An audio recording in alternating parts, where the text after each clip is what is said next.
We're about to begin a brand new love journey.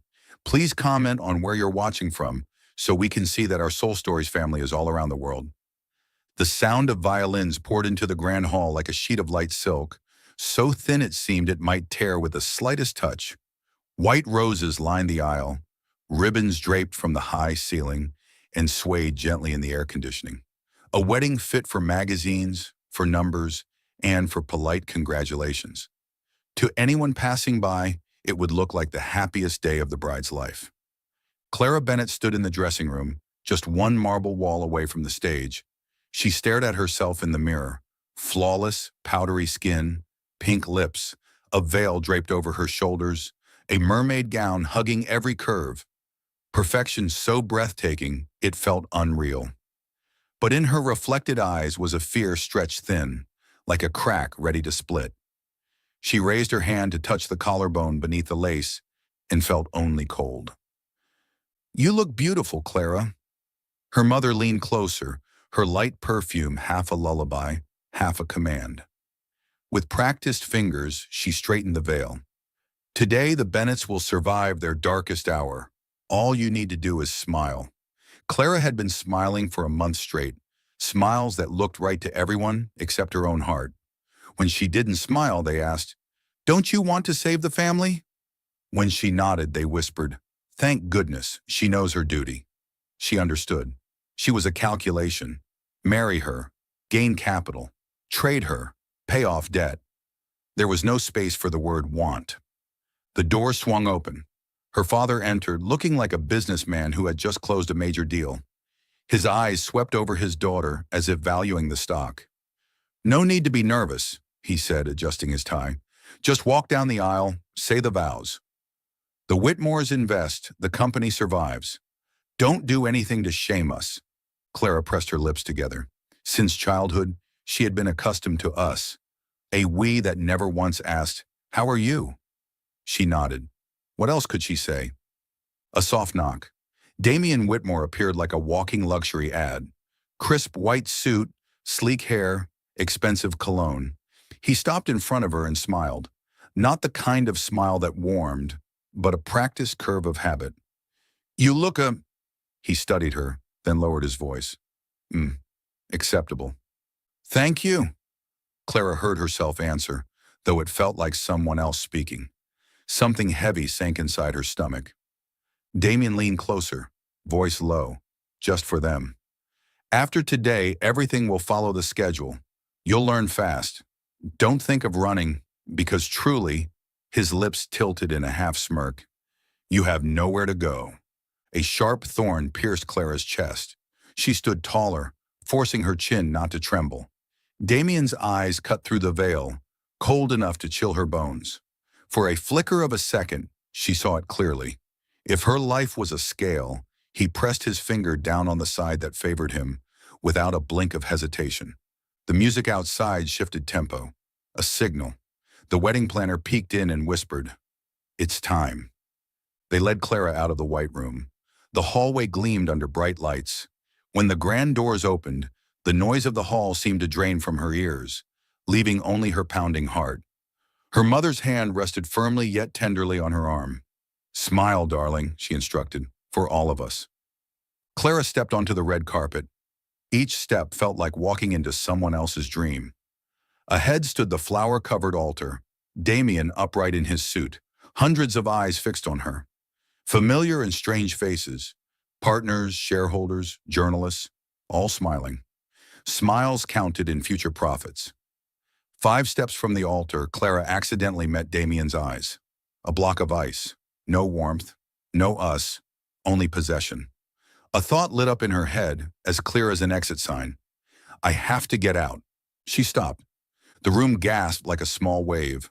Her mother's grip tightened painfully, whispering urgently, "Keep walking." Her father had already risen, his stare blazing across the aisle. Clara looked at the red carpet ahead, then to the side. An exit door unadorned, no flowers. The only path is not decorated. Her heart pounded. She released her mother's hand, and she ran. Heels clattered against the floor. The mermaid dress snagged her calves, heavy as a curse. The MC stammered, and the orchestra fell silent. A few guests jumped up, thinking it was staged entertainment. "Stop her!" Damien roared, his polished facade shattered. Clara darted through the corridor. A hotel staff member nearly dropped a tray of glasses as she flew past. The veil caught on a doorknob. She yanked hard, ripping fabric with a piercing tear. She didn't look back. Every second meant the hounds behind gained another step. The side door burst open. Night crashed over her like a bucket of ice water. No, real water. Rain hammered her shoulders, her hair, her carefully powdered face. The veil clung to her back, the lace gown drinking rain until it armored her body. Clara inhaled sharply, the metallic taste of panic on her tongue. She sprinted along the sidewalk, shoes slipping on wet pavement. Behind her, heavy footsteps gave chase. Guards loyal by the hour by the paycheck. "Miss Bennett!" one shouted. "Stop!" She veered into the parking lot. Yellow lamps cast just enough light to see slanting streaks of rain, the smell of gasoline, wet asphalt. She wove between car hoods, clutching mirrors as if they were fragments of reality. God, if there's anywhere at all. The footsteps closed in. She held her breath, pressed herself against the side of an SUV, heart thundering. For a second, she imagined what would happen if they caught her. A closed-door lecture, a scolding, the wedding rescheduled, vows read like contracts, a life locked inside a business agreement. Number. She bolted from the SUV, dashing toward the lot's exit. The road opened like a black river. Streetlights dotted dimly. Rain stung her eyes. She stumbled into the street just as an old truck turned the corner. A blaring horn, tires shrieking on wet asphalt, water spraying up in a silver arc. The truck halted inches from her. Clara froze, hand clutching her chest. From the cab, the window rolled down. A face appeared under the glow of the streetlight, angular, composed, eyes so deep they gave the rain its rhythm. "Are you insane?" The man's voice was rough, hoarse, not from anger, but from someone used to speaking little. Clara needed half a second to remember to breathe. Behind her, footsteps approached again. She turned and saw two guards emerging from the lot. Time was running out. She leaned toward the truck, knocking on the wet window, her hand trembling. "Please, help me, I'm begging you." The man studied her. His eyes weren't like those she knew from parties. No weighing, no forcing, no saving. Just calculating whether to let a stranger into his small world. 1 second. 2. Clara heard her heart beat louder than the rain. A taxi sped by, splashing water over her gown. She must have looked ridiculous. A bride in a soaked mermaid dress knocking on an old truck in a storm, like knocking on the door of fate itself. If it weren't her life, she might have laughed. The door unlocked from the inside. "Get in!" Clara didn't ask twice. She gathered her dress, slipped into the passenger seat, rain pouring onto the floor mats like spilled guilt. The man frowned, grabbed a flannel shirt from the back seat, and tossed it at her. "Cover up, you'll catch a cold." "I thank you, she stammered. "Seatbelt." He shifted gears. The truck rolled forward. They vanished from the hotel like a shadow. In the rearview mirror, the guards rushed into the street, looking left and right, then disappeared into the curtain of rain. Clara clutched the shirt, its coarse warmth against her chilled skin. She sat upright, polite, then realized posture didn't stop her trembling. The truck wasn't fast but steady, its engine humming like a low song. Inside, it smelled faintly of wood, odd yet mixed with oil, clean and real. They drove in silence. Adrenaline ebbed, leaving her ashamed. She had soaked his seat and left muddy stains on his floor. "I'll clean it," she blurted. "Good," he replied, eyes on the road. "Just don't sneeze on the dashboard." Clara stole a glance. Up close, his features were sharper. Straight nose, square jaw, raindrops still glistening on his cheek from when he opened the door. His eyes focused steadily on the road, patient, like someone used to long drives, like someone who knew exactly where he was going. "What's your name?" She realized too late that it sounded forward. He tilted his head just enough to reset the boundary. "Doesn't matter." "It matters to me." Clara hugged the shirt tighter, voice still trembling, but now tinged with stubbornness. She had begged for a ride, but she still wanted to know who saved her. Typical Clara. His mouth twitched. Exasperated? Amused? He didn't say. You just ran from a wedding, didn't you? Clara looked down at her gown. Yes. Then inexplicably she laughed, a short, broken sound spilling out with tears. I must look like an anti-arranged marriage poster. At least it's convincing. No one would doubt it. The reply was so dry Clara blinked, then laughed again. She felt a tight knot in her chest, hard for so long, suddenly loosen. The truck left the city center and entered darker roads lined with trees. Rain eased, tapping softly on the roof. Clara, who had carried the day on sheer will, leaned back, eyelids heavy. But she feared if she slept, she'd wake in another white room. She turned to him. You can drop me anywhere. I'll manage. Where? He asked. Midnight, rain, wedding dress, no wallet, no phone. Do you have a backup plan? Clara's tongue stuck. Her backup plan had been to run as fast as she could. Now she had, and it was empty. She bit her lip, whispered, I just can't marry him. This time the man didn't answer right away. Streetlights cast shifting shadows across his face, thoughts weighing silently. The truck turned onto a dirt road, jolted lightly, then stopped in front of a small wooden cabin hidden behind pines. He cut the engine. Suddenly the world was quiet again. Only the rain on the tin roof and Clara's hesitant heartbeat. He turned, looked at her directly for the first time. Up close, she saw the faint ring of brown around his dark pupils. Not cold like earlier, but not warm either. Get out, he said. You can stay here for the night. Clara pressed her lips together, nodding quickly, gathering her gown to step out. He raised a hand to stop her. But remember this.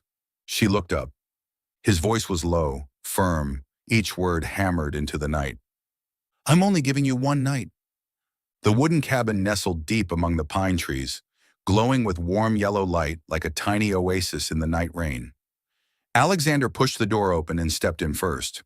Clara trailed after him, her soaked heels squelching loudly against the wooden floor. Inside was so tidy it felt almost foreign. Shelves lined with books, a dark wooden table, an old sofa draped with a wool blanket, and a small kitchen with only a few essentials. Nothing luxurious, nothing polished, but Clara felt an unfamiliar wave of peace wash over her. Something she had never known, not even in her family's sprawling mansion. Take off those wet clothes or you'll be running a fever tomorrow. Alexander frowned lightly, rummaged through a wooden cabinet, and tossed her a clean towel and a loose set of clothes, an old flannel shirt and gray sweatpants. Where are these? I don't keep women's clothes here. Clara hugged the clothes to her chest, her eyes lighting up. Thank you. Really, thank you. She wanted to say more, but Alexander had already turned away, pointing at the small door leading to the bathroom. In there! Hurry up and change. 15 minutes later, Clara emerged, her hair still damp but dried as best as she could with the towel. The oversized clothes swallowed her frame, making her look small and lost. But at least she was no longer drenched and heavy. She hesitated. I'm Clara. Clara Bennett. Though I guess you already know I'm the runaway bride tonight. Alexander gave her a quick glance, his expression unreadable. My name doesn't matter. Just think of me as a kind stranger passing by. Clara forced a small smile. His words sounded curt, yet the way he had given her a towel, clothes, and a roof from the rain told a different story. Alexander pulled the wool blanket off the sofa and spread it out on the floor. You sleep here. One night only. Tomorrow morning, you leave. Clara bit her lip. It was the second time he had said it, as if to draw the boundary again. But right now, the old sofa felt like heaven. She curled up under the blanket, listening to the patter of rain on the tin roof. The scent of pine wood mixed with a faint trace of coffee made her feel more at ease than 1,000 bouquets from the wedding hours ago. In the dark, Clara thought of her parents, likely furious beyond measure, and of Damien, who was surely sending people to search every corner of the city.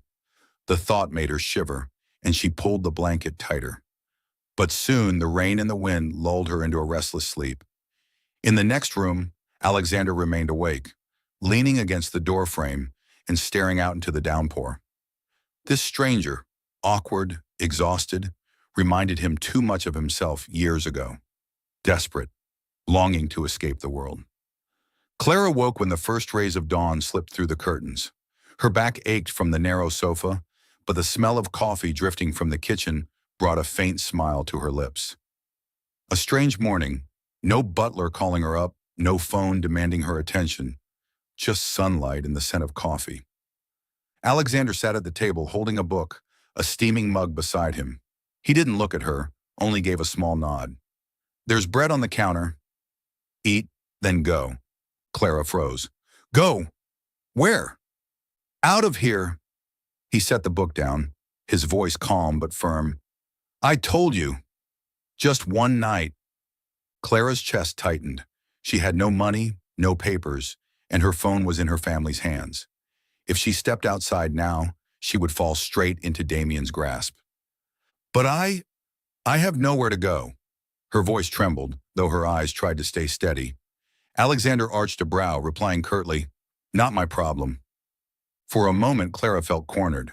But then an idea sparked. She couldn't leave. At least not yet. She drew in a breath, stepped forward, and forced a stubborn smile. Then, let me stay just one more day. I'll cook, clean, and do the laundry. You won't be feeding me for free. Alexander finally looked up, his gaze sweeping over her. The baggy flannel shirt, messy hair, and eyes shining with reckless determination. He gave a faint chuckle, unclear whether at her or himself. You think I need a clumsy housekeeper? Clara flushed. At least I know how to make coffee and mop the floor. Alexander was silent for a few seconds, then shook his head. Suit yourself, but don't get in my way. Clara pressed her lips together, but triumph welled up inside her. Even if it was just lingering another day, she knew. This was her chance to cling to the fragile thread of freedom. That morning, the wooden cabin, usually filled only with the sound of wind through the pines and Alexander's turning pages, was now alive with unfamiliar noises. The clatter of a knife on a cutting board, the rich smell of butter sizzling, and a soft whistle from a woman's lips. Alexander frowned, set his book aside, and stepped out of his room. What greeted him was a sight he could hardly believe. Clara drowning in his oversized flannel shirt and gray sweatpants, her messy hair tied into a loose ponytail, clumsily flipping eggs in a pan. You're awake? Clara looked up, her smile radiant, as if she had no idea she was trespassing in a stranger's domain. I thought I should prove I'm useful if I want to stay longer. Alexander leaned against the doorframe, arms crossed, his tone dry. You plan to win me over with breakfast? Exactly. If necessary, I'll do lunch and dinner too. Clara winked, awkwardly dropping 2 slices of bacon into the pan as hot oil splattered across the stove. He shook his head but eventually sat at the table. Golden eggs, crisp bacon, and strong coffee. When he tasted it, Alexander had to admit, the food was better than expected. Not bad, he said curtly. Just not bad. You should have said amazing. Clara planted her hands on her hips, clearly waiting for more. Alexander stayed silent and kept eating. Clara pouted but grinned inwardly, watching him finish the whole plate. After breakfast, Clara declared enthusiastically, I'll clean the house. You'll see I'm not useless. Before Alexander could stop her, she dove into the task, and disaster followed. While dusting the bookshelf, she knocked 2 heavy volumes loose, nearly hitting her head. In her panic to catch them, she toppled the whole stack, sending books crashing onto the floor and dragging a set of teacups down with them. Glass shattered. Clara blushed crimson as she scrambled to pick up the shards, only breaking them further. Alexander walked in, sighing. Stand up. He grabbed the broom and dustpan himself. Sorry, I'm not used to this, Clara mumbled. Clearly. His voice was flat. She pressed her lips together, unwilling to give up. In the afternoon, Clara followed him into the shed, only to step on a rusty nail jutting out of an old plank. Ah! She yelped, collapsing onto the floor. Alexander rushed over, his brow furrowed at the sight of blood seeping from her pale foot. Don't you watch where you're going? Clara winced but forced a smile. I did. The nail just chose me. He carefully disinfected the wound, wrapping it in gauze. If you haven't had a tetanus shot, you need a hospital. I got one 2 years ago. I'll be fine. She paused, then chuckled weakly. Funny thing is, that was also from a nail. Maybe they like me? Alexander stiffened, his frown deepening. What do you mean, like? That's just stupidity. Clara scrunched her nose, stifling a laugh. Well, at least they're loyal. They always find me. But don't worry, I've got insurance, so I'll survive. He stared at her, then shook his head in defeat. You're trouble disguised as a person. Clara leaned against the wall, answering calmly. Yep. She used her injured foot as an excuse not to leave. Strangely, even though she broke or spilled everything she touched, she felt freer than ever. She could cook whatever she wanted, clean, even if the results were catastrophic. But these were her choices, and every time Alexander scowled or snapped, she only found it amusing. At least he didn't treat her like merchandise. At least he wasn't forcing her to shoulder her family's debts. In Clara's heart, the cabin felt like a tiny heaven. Here, she was allowed to make mistakes, to laugh, to live as she pleased, something she had never once experienced in her grand mansion. The next day, hobbling on her bandaged foot, Clara stretched to reach a book high on the shelf. She balanced precariously on an old wooden chair, wobbling dangerously. Careful, Alexander said, glancing up briefly from his book. I'm fine. The chair slipped. Clara flailed, about to fall, until Alexander dropped his book, darted forward, and wrapped an arm around her waist, pulling her down. They nearly toppled together, but Alexander steadied them just in time. Clara landed squarely in his arms, her heart pounding wildly. His breath brushed her hair, carrying the familiar scent of pine wood and coffee. She looked up, his eyes deep and steady, locked onto hers, holding her in place for a breathless moment. Silence enveloped them. Only the sound of their hearts echoed loudly in the small cabin. You! Alexander's grip tightened slightly, his voice low and rough. You really are a disaster. Clara's cheeks burned as she let out an awkward laugh, though inside she was trembling. In that instant, she knew she had skipped a heartbeat, and not just from the fall. Alexander quickly released her and turned away. Yet his hand still carried the warmth of her, a feeling not so easy to dismiss. The morning began with the rich aroma of coffee. Clara sat lazily at the wooden table, chin resting on her hand, watching the sunlight filter through the window. The little cabin felt cut off from the world, and for that fleeting moment, she felt more at peace than ever. But peace never lasted long. When Clara opened the old newspaper Alexander had tossed onto the chair, her eyes froze on the front page headline, Bennett Bride Escapes During the Wedding of the Century. Beneath it was a photo of her in her wedding gown, caught mid-run through the hotel corridor, panic written across her face. Clara's heart constricted, her hand trembling. She read on. Sources close to the family report that Clara Bennett may have been aided by a mysterious accomplice. The groom's side declares they will use every means necessary to bring her back and clarify the cause of the incident. Clara dropped the paper, her face pale. Throughout the day, she noticed unfamiliar noises around the cabin, the sound of a car idling on the dirt road, and the faint murmur of voices asking questions at the nearby store. When Alexander returned from shopping, he placed a basket of vegetables on the table without fuss, but his narrowed eyes betrayed sharp vigilance. Someone's been asking around, he said flatly. Clara's breath caught. It's Damien's men? Alexander didn't answer directly, just looked at her. His gaze told her enough. That night, Clara tossed restlessly on the sofa. Every time she closed her eyes, she saw Damien grabbing her wrist, his cold voice echoing. How long do you think you can run? Shuddering, she rose and walked to the window. Outside, the wind howled through the pines, the thick darkness pressing like a giant hand, waiting to swallow her whole. One slip, and she would be dragged back into her cage. Clara bit her lip, turning to glance at Alexander. He sat calmly at the table, reading as if nothing was happening. His composure felt almost maddening. How could he be so still when the whole world was hunting her? Aren't you worried at all? Clara whispered. Alexander set his book down and raised his eyes, deep and steady. What good does worrying do? If they come, we'll know. His matter-of-fact tone both steadied her and sparked irritation. The next morning, as Clara busied herself preparing breakfast, Alexander spoke suddenly, without looking at her. By staying here, you only make things more dangerous. Clara froze, the ladle slipping from her hand and clattering to the floor. He turned, his gaze cold as ice. Damien's men won't give up. If they find you here, you won't be the only one in trouble. I will be too. Clara's lips tightened, her chest aching. She knew he was right, but his blunt tone still cut deep. So, you want me to leave? Her voice trembled. Alexander was silent for a long beat before turning away. I want you to understand, this place isn't heaven. It's only a stopover, and every stopover has shadows lurking outside. That afternoon, as Clara hung blankets to dry in the yard, she caught sight of a distant figure half hidden among the trees. Her pulse spiked. She yanked the curtains shut and rushed inside. Alexander emerged from his room, catching her frightened expression. He didn't ask questions.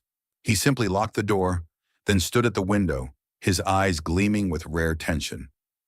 In that instant, Clara realized he wasn't indifferent at all. He had been vigilant from the start, just unwilling to let her see it. She sank into the sofa, hugging a blanket to her chest. Outside, darkness thickened. Inside, Alexander stood like a silent wall. And in that moment, Clara felt both terrified and faintly safe, because no matter what happened, she was no longer alone. Morning in the small town unfolded with the chirping of sparrows and the faint scent of pine resin drifting in the mist. On the porch roof, raindrops from the night before still clung together like strands of glass beads.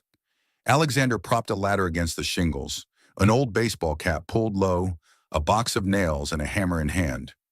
The wind lifted the shingles, he said simply. They need pinning down before it rains again.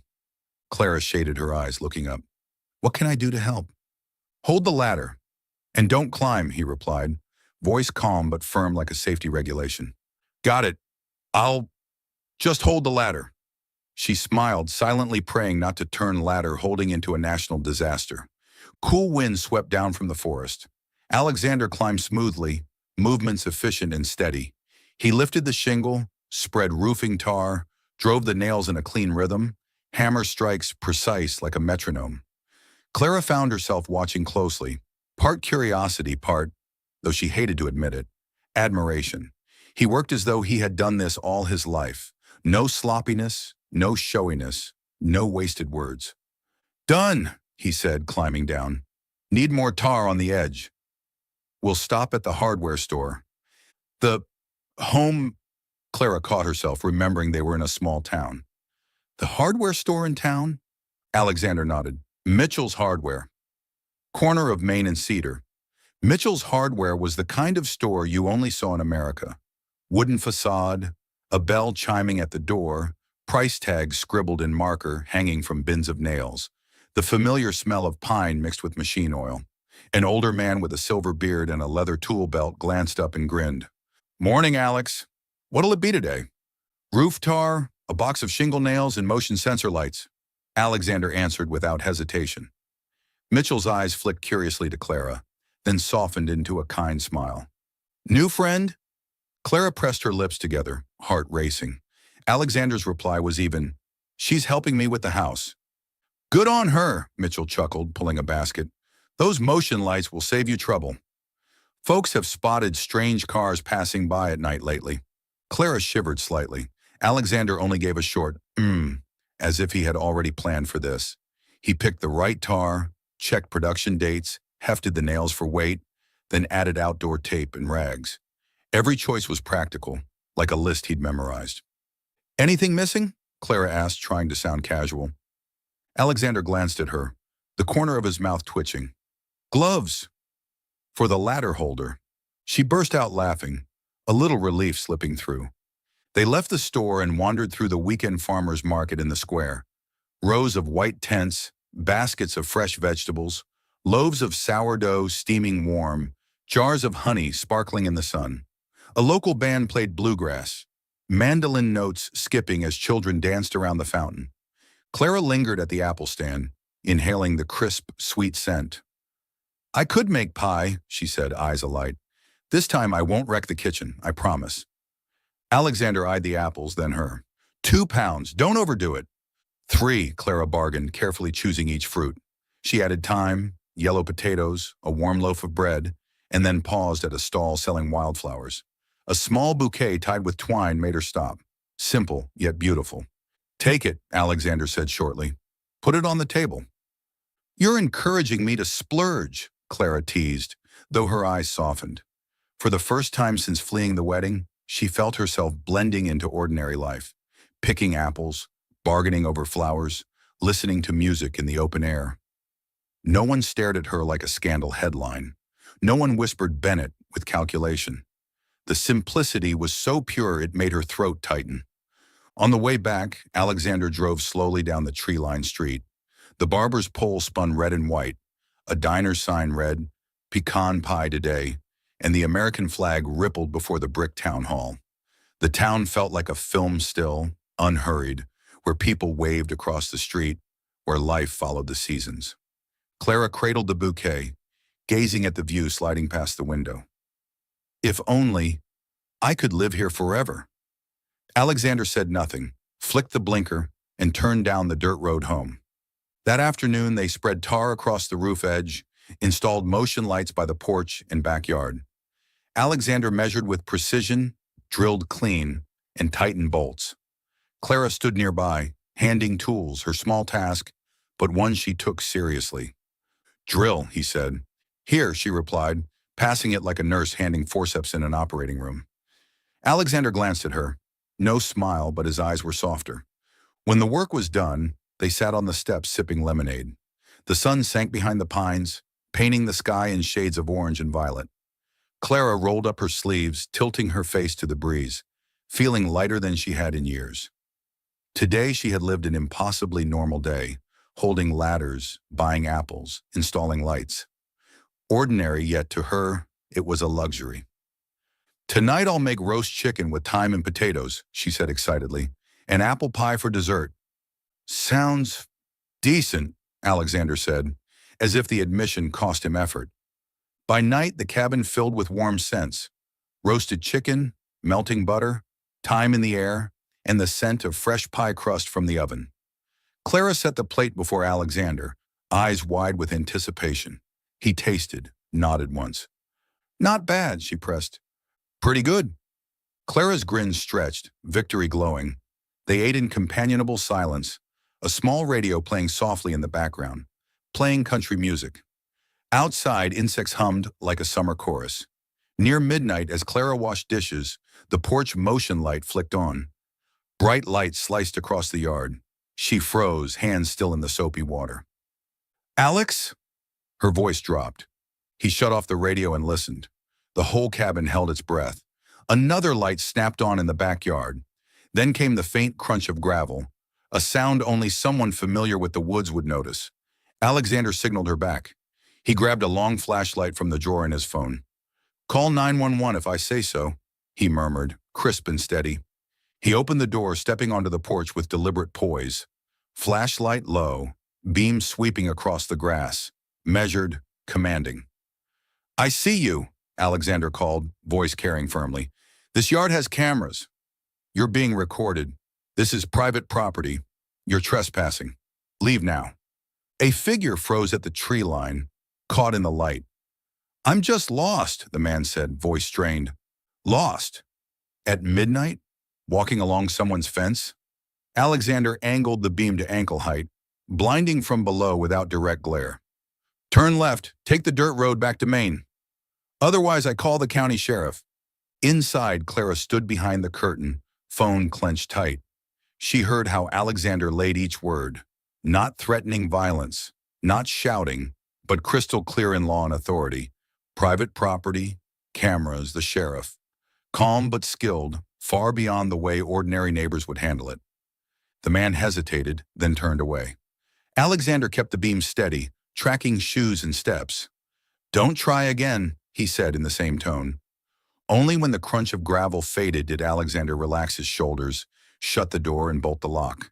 He didn't soothe with, "It's okay."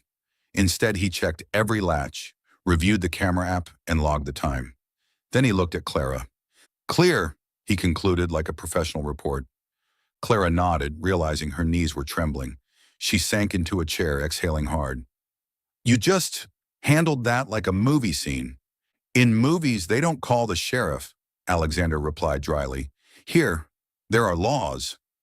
Clara studied him. It wasn't just that he knew how to install lights or pick the right time. It was the way he stood on the porch, speaking with so few words, yet with complete control. He had learned this somewhere. Whether in boardrooms or darker places, she didn't know. But she knew her fear had been cut in half simply because he was there. "Thank you," she said softly. "I was really scared."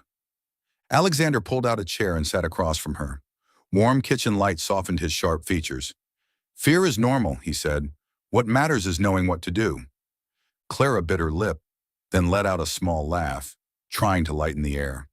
"What also matters is having motion lights and cameras." Mitchell was right. "Mitchell's always right about lights," Alexander added with the faintest smirk, a rare sliver of humor that warmed her chest. She propped her elbows on the table, eyes steady on him. "Alex," he raised a brow. "You're not like other people," she said plainly, "and I'm grateful for that." Something flickered in his eyes. Not pride, not denial, but like hearing an old name spoken. He stood, put the flashlight back in the drawer, his voice neutral again. "Get some sleep. Tomorrow we finish the porch roof." Clara nodded, but as she reached the doorway to the sofa, she turned back. "I feel safe here." This time Alexander didn't answer. He only gave the faintest nod, so subtle it could be missed if she hadn't been watching. Clara lay down, pulling the blanket to her chin. Outside, the motion lights clicked off, returning the yard to soft darkness. Inside, the wall clock ticked steadily, like the heartbeat of the house. She closed her eyes, and for the first time since that stormy night she ran, sleep came light as a promise. Somewhere between the edges of peace and danger stood a bolted porch door, a light ready to flare at the slightest step, and a man who would stand tall and say, "This is private property." And that alone was enough for Clara. Soul Stories fam, if you're watching on another channel, come home to us at Soul Stories, where tens of thousands of listeners and sharers come together. Evening fell, painting the pines behind the cabin in a brilliant wash of orange gold. Clara sat on the porch steps, cradling a cup of hot chamomile tea, her gaze drifting dreamily as the clouds shifted colors. Beside her, Alexander placed a wooden tray with his usual black coffee. Since the night the stranger appeared outside, she had noticed how often he checked the windows and the motion lights, and how he sometimes stood silently on the porch, watching the darkness. Clara knew danger still lurked beyond the trees, but in this quiet pause she felt the urge to break the silence, to make him say more than his clipped, sparse words. "How long have you lived here?" Clara asked softly, as though afraid to shatter the calm. "Long enough to get used to it." Alexander sipped his coffee, eyes fixed on the treetops. "But you don't look like someone born to live in a place this quiet." Clara smiled. "You look like a man who once stood in front of a crowd, knowing he was in control." Alexander tilted his head slightly, a strange glimmer flickering in his eyes before he lowered his voice. "Crowds were never the problem. The real challenge is managing expectations. When you stand before shareholders, the important thing isn't reporting losses. It's painting a line of growth, making them believe the future is worth more than the present." Clara froze. Those words weren't the language of a handyman patching roofs. They weren't the words of a recluse hiding in the woods. That was the voice of a man who had once commanded millions, who could persuade a room full of suits with nothing more than a steady gaze and a few charts. Her heartbeat quickened. "Who were you before this?" Alexander turned to her. For a fleeting moment, his eyes darkened, deep as an abyss. "Just someone who trusted the wrong people." The blunt reply slammed the door shut. Clara refused to back down. She leaned in, meeting his eyes. "That's not it. You know the market, how shareholders think, and how to run a company. You dash. Enough!"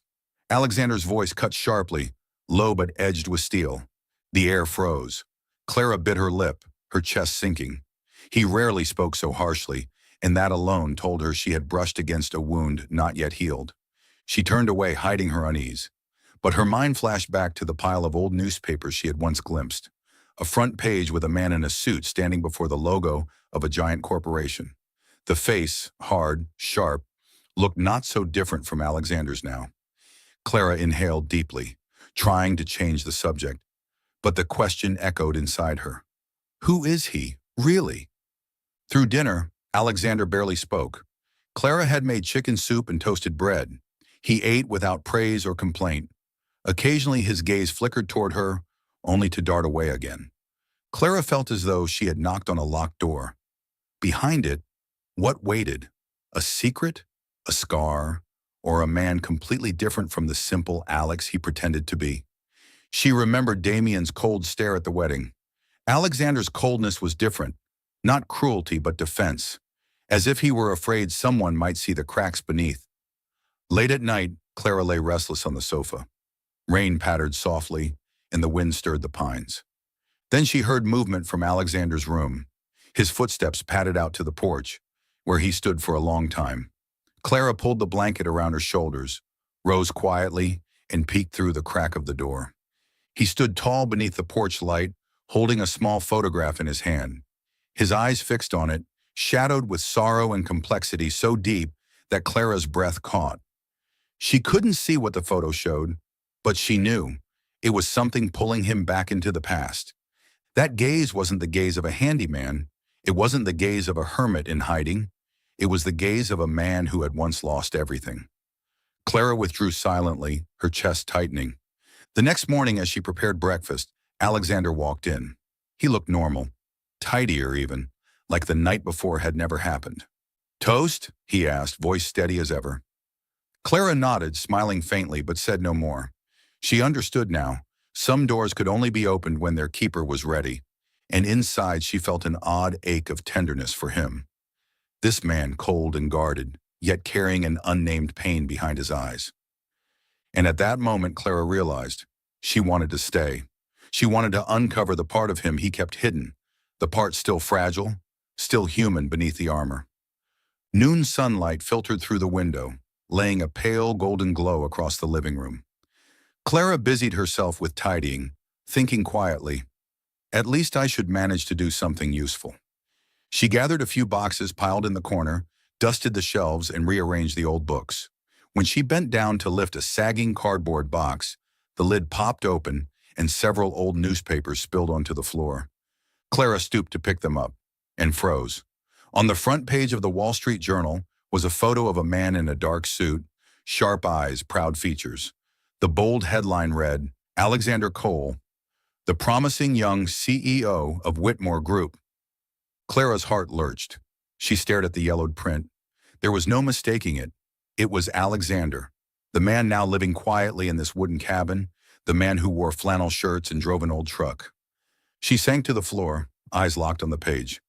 CEO of Whitmore? That was the very conglomerate Damien bragged about. Alexander had once stood at the top of it. Questions tumbled in her mind. Why had he disappeared?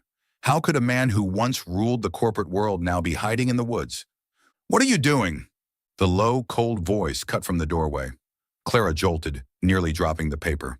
Alexander stood there, his figure blotting out the light, his gaze dark and intense.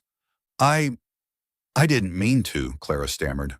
"I was just cleaning and I found this." He strode forward and snatched the paper from her hands.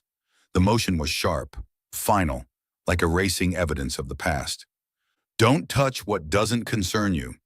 His voice was harsh, hoarse with strain. Clara bit her lip. She wanted to ask more, to know more, but her reason reminded her she was only a guest by chance. Still, worry flickered in her eyes. "Alexander, why do you have to hide it?" He didn't answer right away. His grip tightened on the newspaper, shoulders taut. A heavy silence weighed down the room. Clara whispered gently, "You don't have to tell me if you don't want to. I just don't want you to carry it all alone. I don't think you're a failure, no matter what happened." Alexander froze. Her words pierced straight to the place he had buried for years. "You don't understand." He let out a bitter laugh, sharp with irony. "You couldn't possibly understand." Clara stayed still, silent. Her eyes simply held his, steady, without judgment, without pressure. Alexander began to pace, fighting his memories. Then he stopped, shoulders trembling faintly. "Yes, I was the CEO of Whitmore Group." His voice came rough, cracking. Once I had everything: power, fame, admiration. The press called me the rising star of the business world. I believed I could change everything. He gave a hollow, pained smile. Until the day I was betrayed by the very people I trusted most. A forged contract, numbers twisted beyond recognition, and everything collapsed. I lost the company, my reputation, even my reason to exist. The press turned me into a joke, and shareholders made me their scapegoat. No one remembered what I had fought for. His eyes glistened, though he turned his face into the shadows. So I disappeared. I abandoned the name Alexander Cole. I lived like a ghost, not because I loved the quiet, because I no longer had the strength to stand in the light. The room fell silent. Clara's chest tightened. The man before her wasn't the gruff recluse she had met in the storm, nor the proud CEO on the newspaper page. He was a man scarred, hiding his fractures behind a cold shell. Clara stepped closer, her voice soft as wind. "You don't have to be strong in front of me." Alexander trembled slightly. His hands clutching the newspaper finally loosened. He didn't answer, just turned toward the porch, letting the shadows of dusk swallow his face. Clara stood watching him, an ache swelling in her chest. For the first time, she had seen the real Alexander. Not a title, not a disguise, but a man wounded, carrying pain too heavy for one heart. Night descended, and the pine forest surrounding the cabin sank into darkness. Only the chorus of insects and the flicker of the motion lights on the porch stirred the silence. Clara sat curled on the sofa, trying to read one of Alexander's old novels, but her heart wasn't at ease. Since finding that newspaper, the air between them had grown heavier. Something hovered in the room, too fragile for either of them to touch. The sudden roar of an engine tore through the night. Clara flinched, the book slipping from her hands. Headlights sliced across the window, blindingly bright. Then came the pounding at the door, loud, urgent, insistent. Alexander was already on his feet. He strode toward the entrance without hesitation. Clara followed close behind, her pulse racing. On the porch stood two men in black suits, broad-shouldered, stone-faced. One smirked, flashing a row of sharp white teeth. "Sorry to intrude. We're looking for someone. Clara Bennett. Her parents are worried sick, and her fiancé is terribly anxious." Clara recoiled, pressing her back to the wall. The moment one man's eyes caught sight of her, they glimmered with triumph. But before he could step forward, Alexander filled the doorway, blocking him completely. "She's not here." His tone was calm, cold as steel. The man arched a brow. "We just saw her shadow inside." Alexander didn't blink. "You're standing on private property. I've already called the county sheriff. Unless you'd like to spend the night in handcuffs, leave now." Both men hesitated. The certainty in his voice, the cool, razor-sharp gaze made them falter. One shifted forward, but Alexander leaned subtly, lowering his voice. "Try me." Just 2 words, but the air froze. His figure filled the doorway like an unyielding wall of iron. The man drew in a breath, lips curling into a mock civil smile. "We don't want trouble, but the girl will have to come back sooner or later. Don't get yourself tangled in things that don't concern you." "Out," Alexander spoke a single word. Silence hung heavy. Then the two exchanged glances, turned, and descended the steps. Headlights flared again, the engine revved, and the car disappeared into the night. The door closed, the lock clicking firmly into place. Clara stood frozen, her knees trembling, not from fear, but from the moment she had just witnessed. Alexander turned back. His face was still stern, but when his eyes found her clinging to the wall, something softened. "It's over." Clara swallowed hard, taking a shaky step forward, her voice trembling, but clear. "Thank you for protecting me." He held her gaze but said nothing, only gave a small, steady nod. Yet in that silence, Clara felt more than words could ever carry. Tears pricked her eyes, but she smiled faintly. No one had ever stood in front of her like that. Her parents had bartered her like a pawn. Damien had claimed her like a trophy. But Alexander, the cold, enigmatic man, had stood firm in the doorway, and with only a few words, sent danger retreating into the dark. Clara's heart thudded hard, strong, and undeniable. She realized then that the peace she longed for wasn't just in this cabin, it was in the man standing before her. That night, the cabin felt like an island adrift in a vast ocean of forest. After the encounter with Damien's men, Clara still trembled inside. But when Alexander lit the fireplace, the warmth of the flames wrapped the room, slowly pushing her fear aside and replacing it with an unfamiliar sense of peace. Clara sat curled in a thick wool blanket, her eyes fixed on the fire, its orange glow deepening the blush in her cheeks. Across from her, Alexander leaned against the wooden chair, calm in posture but with a quiet tension still lingering in his eyes. "You saved me," Clara whispered, breaking the silence. "If it hadn't been for you, I'd already be dragged back, locked in that golden cage." Alexander took a sip of his black coffee, his voice low and steady. "They'll be back. You need to be ready." Clara bit her lip, meeting his gaze. "Aren't you afraid?" For a moment, silence. Then Alexander set the mug down, shadows carving his face with memories. "Afraid? I used to know fear, but not anymore. Not after the day I almost died." Clara's eyes widened, waiting. The flames flickered in his eyes as he spoke. "My best friend, the one I trusted like a brother, sold me out. He forged contracts, joined hands with competitors, and pushed me into a trap." His hand clenched into a fist, joints cracking. "And it didn't stop there. They staged a car accident. I was driving on the highway when the brakes failed. When I woke, I was in the hospital, body broken, reputation shattered. The world believed I was greedy and corrupt. Friends abandoned me, colleagues turned away, shareholders treated me like garbage." He paused, the fire snapping like punctuation. "That night, I thought I would die, but I lived to see every back turned. So I chose to disappear, because staying meant being torn apart piece by piece." Clara sat frozen. She had never heard him speak so much, every word heavy with bitterness and pain. "You must have been so alone," she whispered. Alexander didn't deny it. His eyes stayed on the fire, dark and distant. A silence stretched between them. Then Clara drew in a breath, clutching the edge of the blanket. "You're not the only one who's been betrayed." His gaze snapped to her, sharp and piercing. "Since I was a child, I knew I wasn't allowed to be myself," Clara said, voice quiet but steady. "My parents never cared what I wanted. They only cared about debts, about marriages that could save them. Damien, he was their salvation ticket, and I was just the bargaining chip." Tears welled up. She wiped them quickly, but her voice still broke. "I used to dream of a family, of real love. But to them, I was never a person, only a tool, a pawn." Alexander's eyes lingered on her, fathomless. She turned away, but then forced herself to face him again. "Maybe I ran away not just because of Damien, but because for the first time, I wanted to choose my own life." In the little cabin, only the fire's crackle and their breathing filled the air.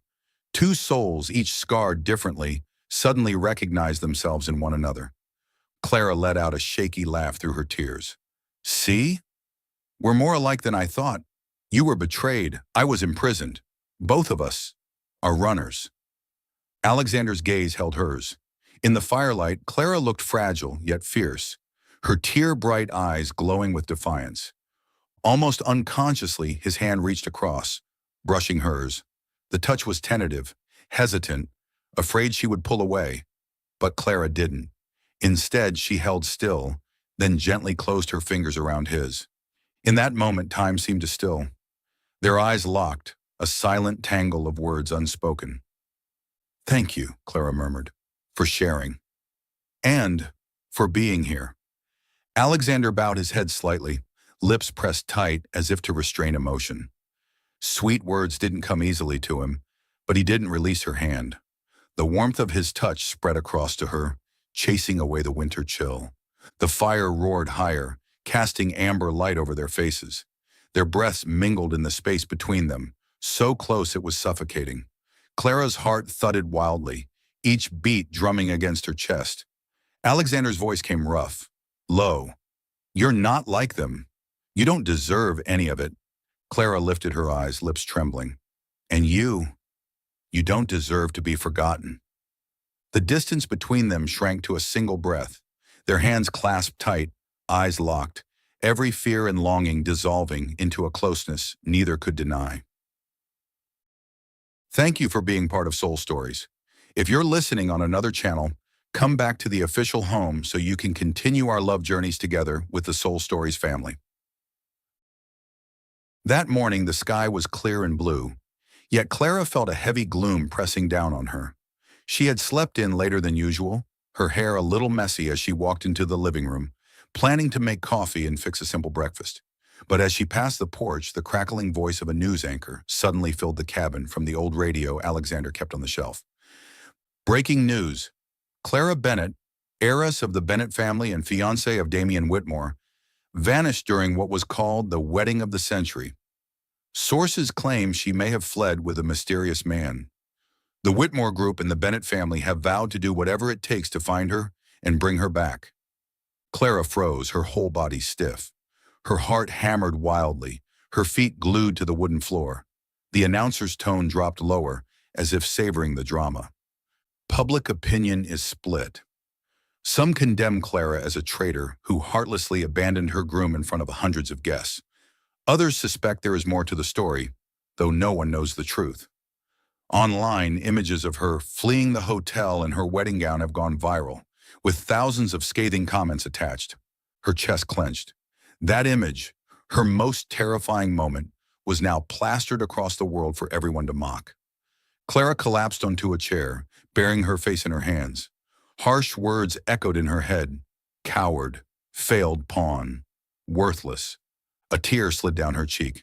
She had thought running away meant winning back freedom, but she hadn't realized that freedom could come at the price of public humiliation. The door creaked. Alexander entered, toolbox in hand, ready to repair the fence outside. He stopped when he saw Clara's red-rimmed eyes and her frozen posture. What happened? Clara looked up, panic flooding her expression. The news, and they know everything. The whole world is pointing at me. Alexander's brow furrowed. He walked over, listened for a moment, then calmly switched off the radio. Silence fell again, broken only by the wind slipping through the cracks. I've made you a target, Clara whispered, her voice choked. If they find me here, they'll drag you into it too. They could accuse you of kidnapping or smear your name. I can't let that happen. Alexander leaned against the table, arms crossed. His face stayed composed, but Clara noticed the flicker of tension in his eyes. You've done nothing wrong, he said firmly. But the truth doesn't matter, Clara cried, her voice cracking. They only see an image, and they judge. They won't believe me, and they'll never spare you. He said nothing. He knew too well the destructive power of rumors and headlines. But this wasn't just about public opinion. This was about the fragile heart of the woman shaking before him. Clara wiped her tears, taking a shuddering breath. I have to leave. His gaze sharpened. Leave? To where? Anywhere. As long as it's far from here, so you won't be dragged down with me. She stood abruptly, her voice trembling, but resolute. You've already done too much. I can't make you the next casualty. Alexander moved swiftly, blocking her path. And you think you can face them on your own? Her fist clenched, despair flashing in her eyes. I don't know. But at least, if I'm caught, you'll be safe. I can't let your life be ruined again because of me. The words cut into him like a blade. He remembered the day the world abandoned him, when no one stood by his side. And now here she was, the so-called trouble wrapped in skin, ready to sacrifice herself to spare him. He gripped her shoulders, his voice low but unyielding. Listen to me, Clara. I don't need you to protect me by disappearing. I've lost everything once, but this time, I won't lose again. Her breath caught. In his deep, steady eyes, she saw more than coldness. She saw a promise, an unshakable resolve. Why? Clara whispered, her voice trembling. Why would you do this for me? Alexander held her gaze for a long moment, the silence thick. Then he released her, turning his back to hide what flickered across his face. Because I can't stand seeing someone cornered. Not when they deserve to be free. Clara bit her lip, her eyes stinging with tears. Her chest ached, torn between sorrow and a warmth she couldn't quite grasp. They sat down at the dining table, wordless for a long while. Outside, the wind stirred the pines, carrying that raw resin scent that reminded her the world kept turning, despite the storm in this little cabin. At last, Clara spoke softly. I'll stay, but only for now. When I have a chance, I'll leave so you can have peace. Alexander didn't argue, didn't agree. He only nodded once, pouring himself more coffee, his mind clearly turning over some hidden plan. Clara watched him, her heart heavy, yet strangely comforted. The world outside might condemn her, but inside this cabin, at least one person hadn't turned away. That evening, rain drizzled softly against the windows, streaking the glass with blurred lines. Clara had just cleared the dinner table when she noticed Alexander standing still by the wooden desk, his eyes fixed on the old phone that rarely rang. The screen lit up, flashing with a short, chilling message. Come out of your hole. I'll finish you off this time. The sender's name was only a string of numbers, but Alexander didn't need to guess. His hand clenched the phone so hard his knuckles turned white. Ryan. Clara walked closer, puzzled. Who was that? Alexander quickly turned off the screen, shoving the phone into his pocket. Doesn't matter. But your face. Clara had caught the pale cast of his features, the flicker of tension in his eyes that he usually hid so well. She had never seen him like this before. When Clara stepped away to put things away, Alexander slipped out onto the porch, the phone trembling faintly in his hand. Rain tapped against the tin roof, while the motion light flickered across the empty yard. He read the message again, each word slicing deep. Come out of your hole. I'll finish you off this time. Ryan, the man who had once been his closest friend, his partner in boardrooms and champagne toasts, who had sworn they would conquer the corporate world together, the same man who had destroyed it all, planting false evidence, colluding with rivals, and orchestrating the accident that nearly killed Alexander on the highway. Alexander had thought he'd erased Ryan from his life, but the ghost had returned, carrying threats that could no longer touch just him. If Ryan knew about Clara, she could become bait. The thought chilled him to the bone. Clara returned to the living room and found Alexander still staring into the night, his expression distant.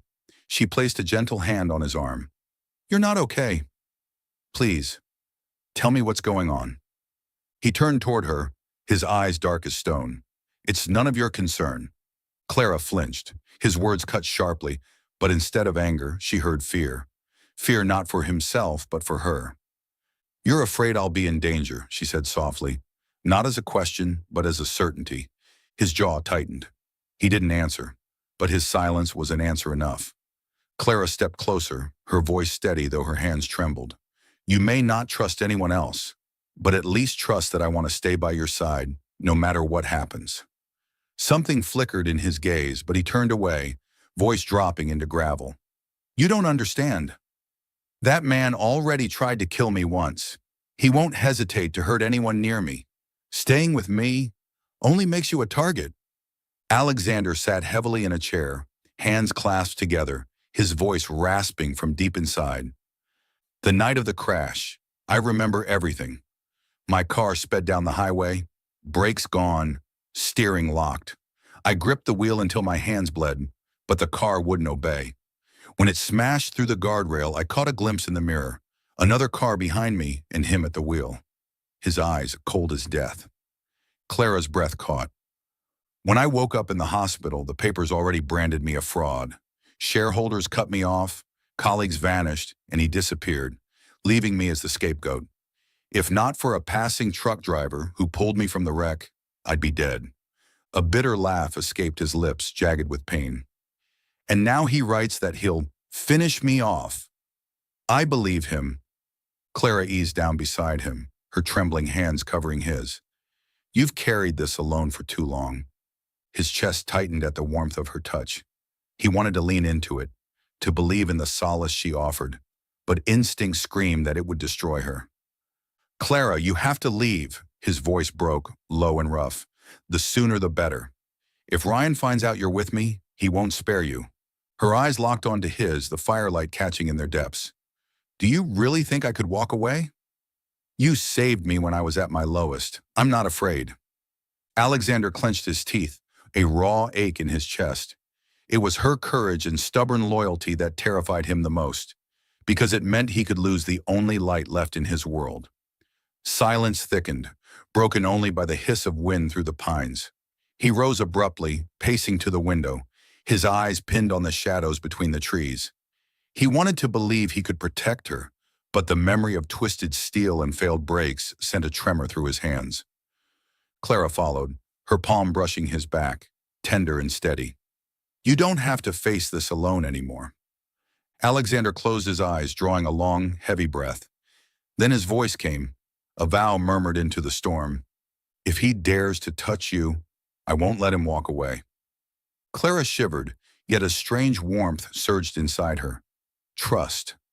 For all his coldness, all his distance, in this moment she knew. He had placed her at the very center of his heart, and that truth was both her deepest comfort and her greatest fear. The rain had stopped, leaving behind the damp scent of earth and resin drifting through the cabin. Clara sat at the kitchen table, trying to steady her hands as she peeled apples for a pie, but the knife kept slipping in her trembling grip. Alexander entered, phone in hand. His face was stone cold, but his eyes were shadowed with unease. He set the phone on the table, its screen still lit with a message sharp enough to cut. Tonight, it's not just you. She's beautiful. Perfect bait to drag you out into the open. Clara's chest tightened as her heart lurched and then plummeted. She didn't need to ask. She was the bait. Alexander pulled out a chair and sat across from her, his voice steady but merciless. You have to leave. Clara's eyes widened, disbelieving. What did you just say? You're not safe here. Ryan knows about you now. He won't stop until he uses you against me. I won't let that happen. And what about you? Clara's voice broke as she shot back. You plan to stay here alone? His hands clenched until his knuckles went white. I survived him once. I can survive him again. But you, his jaw tightened, you would be an easy target. Clara let out a bitter laugh, tears spilling. You're good at this, you know? Carrying the weight of the world alone and treating me like I'm nothing. You saved me, and then you push me away. Do you want me to spend my life running? Alexander didn't answer. He rose and stepped onto the porch, his gaze fixed coldly on the forest. Each of her words was a blade against his chest, but he clenched his teeth. Keeping her here meant certain danger. Sending her away, at least it gave her a chance. Clara followed, clutching the fabric of his shirt. Alexander, don't do this. I won't leave. I'd rather face him with you than abandon you. He turned, eyes dark, voice firm. You don't understand. Ryan won't stop. If he touches you, His voice cracked before he turned his face away. Her vision blurred with tears. His silence told her everything. He couldn't bear to lose again, but he didn't dare let her stay. She drew a sharp breath, lips trembling. Fine. If that's what you want, I'll go. Alexander shut his eyes. When he opened them, only frost remained.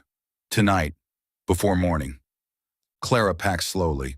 A simple dress, a few borrowed clothes, the small book she hadn't finished. Each item she folded into her bag cut deeper into her heart. Tears fell with every movement. On the porch, Alexander stood motionless, a cigarette between his fingers, unlit. He heard every sound from inside, the footsteps, the scrape of her suitcase on the wooden floor, each one hammering into his skull. Clara opened the door. The night wind rushed in, sharp and cold. She turned back once. I don't know where I'll go, but thank you for showing me what it feels like to be protected. He stayed rooted, his gaze torn in half, his lips pressed shut, unable to form the words clawing at his throat. Don't go. Stay with me. Clara stepped into the night, her fragile silhouette swallowed by the dark like a fading flame. Alexander's chest heaved as he watched her go. Every instinct screamed to run after her, to hold her, to beg her to stay. But his mind was merciless. Ryan would come for Clara first. Better a shattered heart than her lifeless body in the enemy's hands. The cigarette dropped from his fingers. His hand shook. In the faint glow spilling from the hearth inside, Alexander's face was carved with cracks, pain, helplessness, and a deadly fear. Somewhere in the darkness, an engine growled to life. The old car Clara had borrowed from the town grocer. Its rumble faded, farther and farther, until only the whisper of wind through the pines remained. Alexander stood there staring after her, torn between a heart that burned to follow and a head that demanded ice. For the first time in years, he felt truly alone, and this loneliness was harsher than any exile he had ever known.